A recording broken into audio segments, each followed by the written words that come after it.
Hey, brother, thank you for sending your question slash comment to us on Mentoring Men. I greatly appreciate it.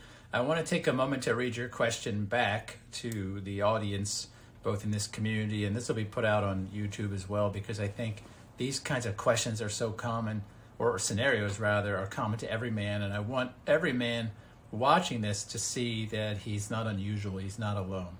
Now, your comment or question was a little bit longer than I could just simply memorize, so I have to just look over here and read it, and I'm going to do that and then I'll talk about it. You told us, she keeps telling me the same thing and I keep explaining the same way. She won't hear what I'm saying and she's just stuck with this story and it's making her hate me. I don't know how to make her stop thinking that.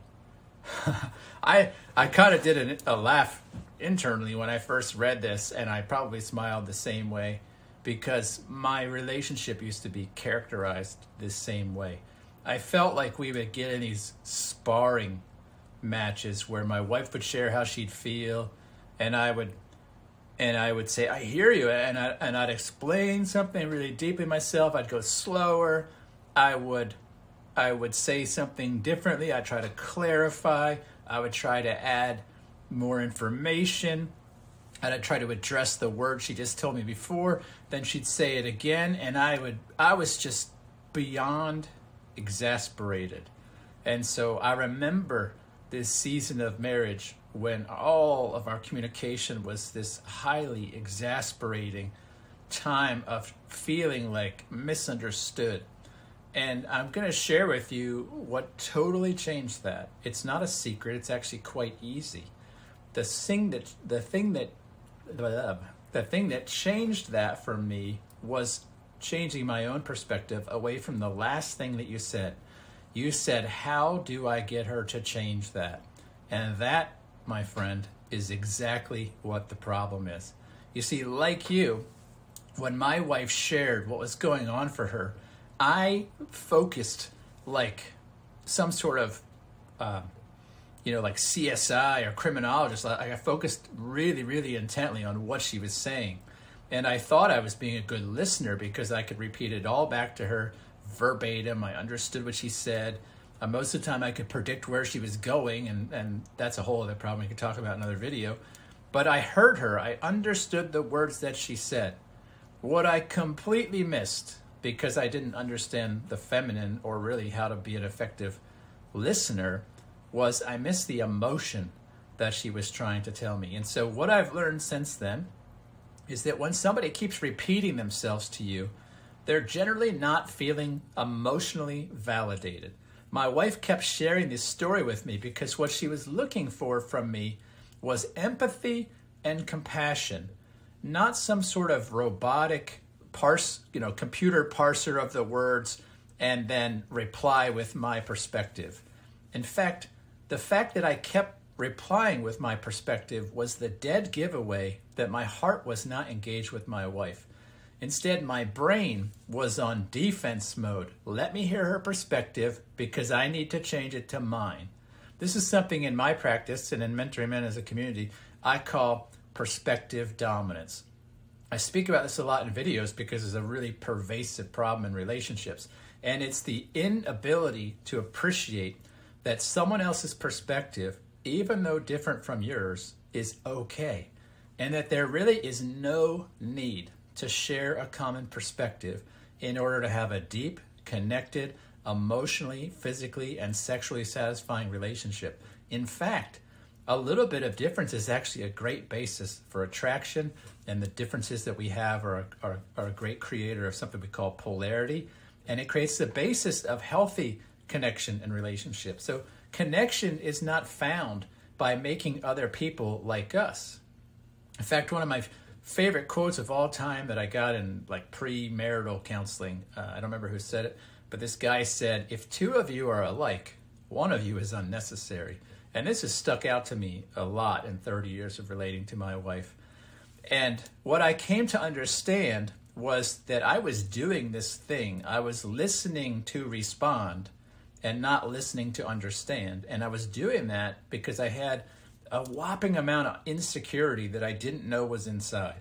I didn't realize that the reason I felt like I needed to get her to change to my perspective. The reason I needed to explain away her perspective was because I had a latent, subtle insecurity or fear or anxiety that if she has a different perspective, that might cause some sort of need I felt not to be met. And this is just another lurking problem when we are, as men, do not have self-reliance. Because if I need something from her, then I need her to be on my team. I need her to agree. I need her to have the same perspective. I need her to not get upset with me. I need to manage her emotions. I need to manage and control her perspectives. All because I fear she'll stop giving me the stuff.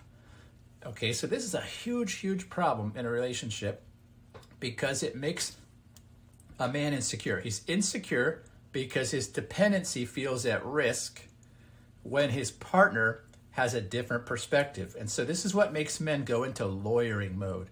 This is what makes men go into defensive mode, explaining yourself. All of those are total relationship and intimacy killers. You want to kill intimacy and sex and marriage quickly, be a person that defends yourself endlessly. Be a person that explains yourself endlessly. Be a person who lawyers the other.